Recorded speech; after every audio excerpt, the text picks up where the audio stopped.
Hello everyone, good morning, welcome back to a new blog. দিনটা ছিল 11 September, বুধবার, আর সেদিন ছিল রাধাষ্টমী। হিন্দু শাস্ত্রে মানা হয় সেদিন নাকি রাধা রানীর জন্মতিথি।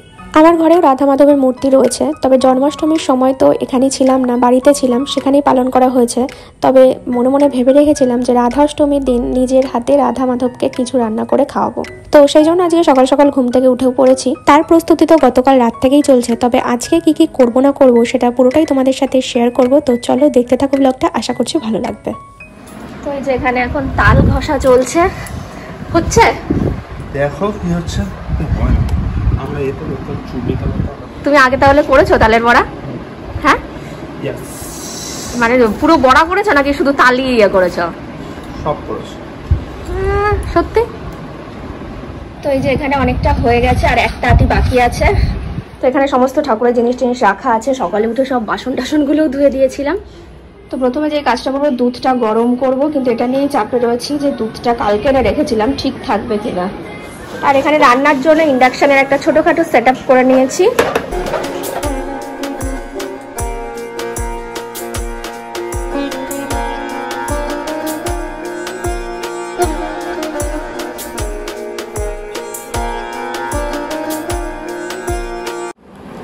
তো এই যে এখানে আমি তালের ক্ষীর করার জন্য তালটা বসিয়ে দিয়েছি। তো যেটা তো ভয় পাচ্ছিলাম সেটাই হলো, দুধটা করতে গিয়ে ছানা হয়ে গেল, দিয়ে ও আবার গেল 1 প্যাকেট দুধ আনতে। অ্যাকচুয়ালি আমি যদি ওই পাউচের দুধগুলো আনতাম সেগুলো সব থেকে ভালো হতো, কারণ ওগুলো ওটার নর্মাল টেম্পারেচারেও থাকে, আর এটা যে থাকে না আমার একদম খেয়াল নেই। তো এই যে এখানে দুধ নিয়ে চলে এসেছে, এবার ক্ষীরের মধ্যেটা দেবো।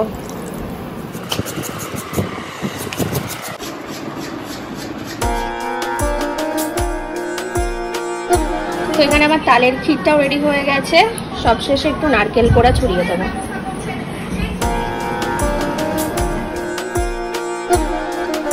এখানে মালপোয়া বানাবো, তো সেই জন্য একটু মৌরি ড্রাই রোস্ট করে নিচ্ছি। তো এখানে হচ্ছে আমার তালের বড়ার ব্যাটার আমি রেডি করে নিয়েছি। এখানে হচ্ছে যেই দুধটা ইয়ে হয়ে গেছিলো ওটা ছানা হয়ে রয়েছে, আর এখানে উজ্জ্বল এখন বানাচ্ছে মালপোয়ার ব্যাটার।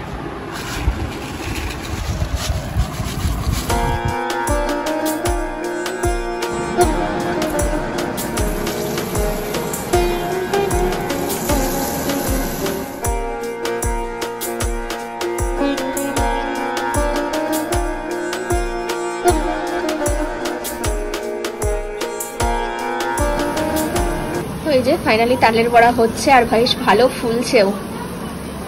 তো প্রথমবার যেহেতু করছি খুবই টেনশনে ছিলাম ঠিকঠাক হবে কি হবে না, যে লেগে ধরবে কিনা, তো সেসব কোনো সমস্যা হয়নি। তো দেখা যাক টেস্ট কেমন হয়, আগে ঠাকুর খাবে তারপরে আমরা খেয়ে দেখবো যে টেস্ট কেমন হয়েছে। তো আশা করছি ঠিকঠাকই হবে।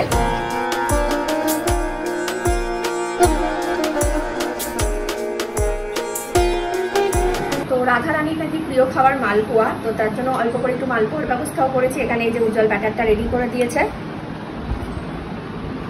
তো দেখা যাক এটা কি হয়।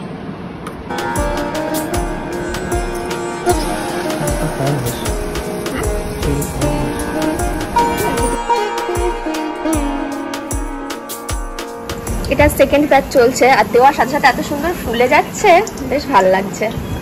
তো এই যে এখানে আমার তালের বড়া মালপোয়া রেডি হয়ে গেছে।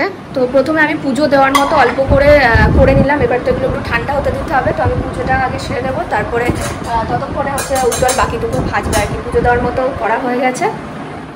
তো এখন আমি এই যে ঠাকুরের জায়গাটা রেডি করবো, ঠাকুরকে স্নান টান করিয়ে রেডি করে দেবো।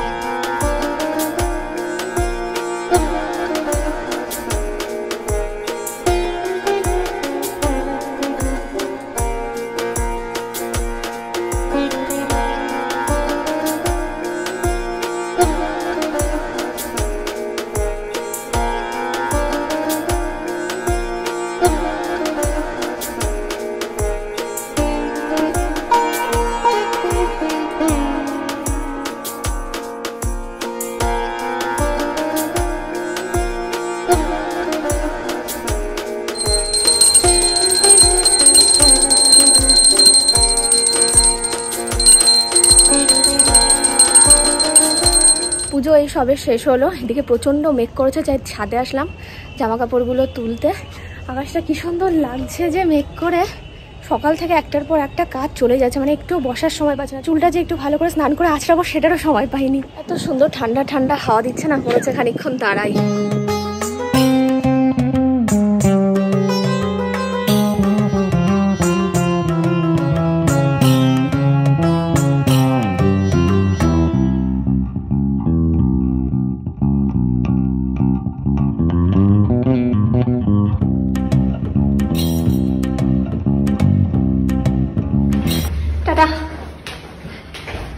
তো ওরও তো এদিকে অনেকটাই লেট হয়ে গেল, তো তাড়াতাড়ি করে খেয়ে দিয়ে গেল অফিসে। খাবার দাবার সব রেডি ছিল, তো আমি এখন একটু ওয়েট করব, তারপর প্রসাদগুলো তুলবো, তুলে নিয়ে তার প্রসাদ খেয়ে তারপরে বাকি খাবার খাবো। ঠাকুরের পুজোর প্রসাদের থালা, এখানে 3 রকম ফল রয়েছে, মিষ্টি রয়েছে, তালের বড়া, মালপোয়া আর এখানে তালখি। তো আমি এখানে অল্প কটা প্রসাদ তুলে আনলাম। উজ্জ্বল তো তখন প্রসাদ খেয়ে যেতে পারলো না, কারণ তখন আমার পুজো কমপ্লিট হয়েছিল, এদিকে ওরও দেরি হয়ে যাচ্ছিল। তো এমনি কয়েকটা তালের বড়া ভাজা ছিল, তো সেখান থেকেও তালের বড়া খেয়ে গেছে, বলছিল যে খুব ভালো হয়েছে। এবার খেয়ে দেখি, সত্যি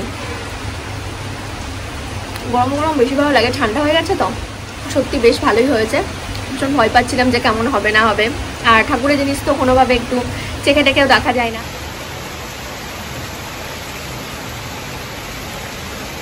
সেদিন জন্মাষ্টমীর দিনও প্রচণ্ড বৃষ্টি, আবার আজকে রাধাষ্টমীর দিনেও বৃষ্টি। তো সকালবেলা তো মাসি রুটি বানিয়ে দিয়ে গেছিলো, আর আমি পুজো শুরু করার আগে তরকারিটাও বানিয়ে রেখেছিলাম। এখন বেজে গেছে প্রায় দুপুর 1টা, মানে প্রচণ্ড খিদে পেয়ে গেছে আমার। তো আজকে তো ডাইনিং রুমের এই জায়গাটাতেই সব রান্নাবান্না করেছি, আর এত কিছু ছড়িয়ে ছিটিয়ে রয়েছে, এখন আর একদম ভালো লাগছে না আমার পরিষ্কার করতে। খাওয়ার পরে আরও যেন ভীষণ টায়ার্ড লাগছে, এখন একটু রেস্ট নেবো। সত্যি বলতে এই পুজোটা নিয়ে আমি একটু টেনশানেই ছিলাম, কারণ দোকান থেকে কিনে এনে পুজো দেওয়া একটা অন্যরকম ব্যাপার, আর নিজের হাতে সব কিছু বানিয়ে সব ঠিকঠাক করে পুজো দেওয়া মানে এটা ভীষণ চাপের ব্যাপার। তো সব কিছু ঠিকঠাক করে বানাতে পারবো কিনা, টাইমের একটা ব্যাপার ছিল বলতে 12টার মধ্যে শুনেছিলাম পুজো দিয়ে দেওয়াটা ভালো। তো 12টার মধ্যে পুজো তো বসাতে গেছিলাম, কিন্তু শেষ হতে হতে মোটামুটি 12:30টা বেজে গেছিলো। তো যাই হোক, ওইটুকু হয়তো ঠাকুর ম্যানেজ করে নেবে, আর সব ভালোভাবে মিটেও গেছে, মানে মনটা সত্যি ভীষণ শান্তি লাগছে। আর নিজেও এখন সব খাবারগুলো টেস্ট করে দেখলাম, তালের বড়া, মালপোয়া, তালখির সবগুলো একদম ঠিকঠাক হয়েছে, মানে মিষ্টি টিষ্টি সব কিছু ঠিকঠাক, বেশ টেস্টি হয়েছে। আর তালের বড়াটা প্রথমবার বানালাম, কিন্তু এত ভালো হবে আমি সত্যিই মানে আশা করিনি, এত সফট হয়েছে, মানে বেশ স্যাটিসফাইড আমি।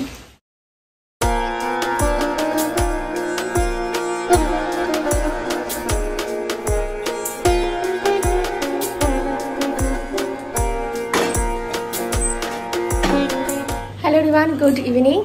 আবার অনেকক্ষণ বাদে ভিডিওটা অন করলাম। এখন বেজে গেছে প্রায় সন্ধে 7টার বেশি একটু বেজে গেছে। তো মাঝখানে অনেকক্ষণ সময় ছিল, ততক্ষণে অনেক কাজকর্ম সেরে নিয়েছি, মানে পুজোর যা যা ছিল সমস্ত কিছু গোছানো হয়ে গেছে। শুধু সকালবেলা এসে মাসিগুলো ধুয়ে দেবে বলেছে, মানে মেজে টেজে দেবে। দুপুরবেলা ভাত আর একটা তরকারি রান্না করেছিলাম, সেটাও খেয়েছিলাম। তো আজকে যেহেতু রাধাষ্টমী করলাম, ভেবেছি আজকে দিনটা নিরামিষই খাবো। তো দুপুরবেলা একটা কোনোরকম তরকারি করে খেয়েছি, রাতের বেলা ভাবছি যে কিছু একটা করতে হবে। তো এখন তো আগে চাটা বসিয়ে দিলাম, আগে চাটা খাই, তারপরে ঠিক করবো যে আজকে ডিনারে কি করবো না করবো। তো এই যে আমাদের গরম গরম চা রেডি হয়ে গেছে, ধরো।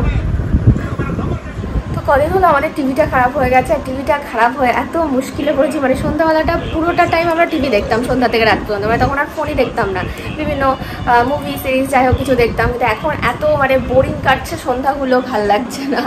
আর ফোনে ওইভাবে দেখতে ভালো লাগে, টিভিতে দেখে যেই মজাটা হয় ফোনে দেখতে আর ওরকম হয় না।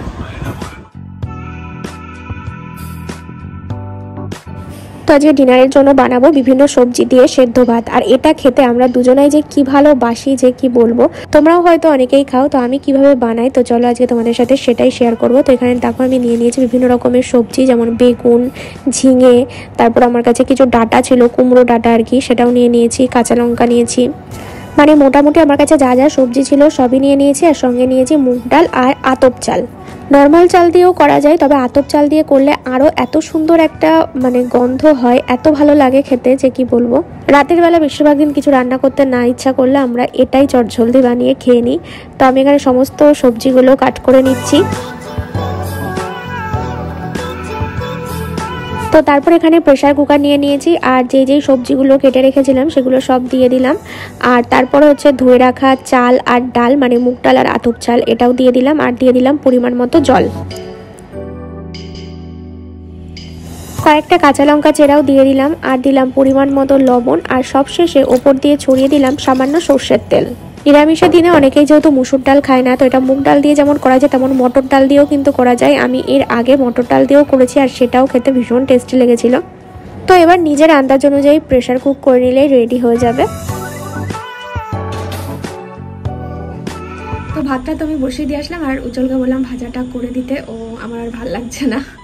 তো দেখো এদিকে আমাদের রেডি হয়ে গেছে সবজি দিয়ে সেদ্ধ ফেনা ফেনা ভাত। যদিও এটা একটু ফ্যানটা বেশি হয়ে গেছে, তবু অসুবিধা নেই, আমরা এটা এরকমটাই বেশি পছন্দ করি আর কি।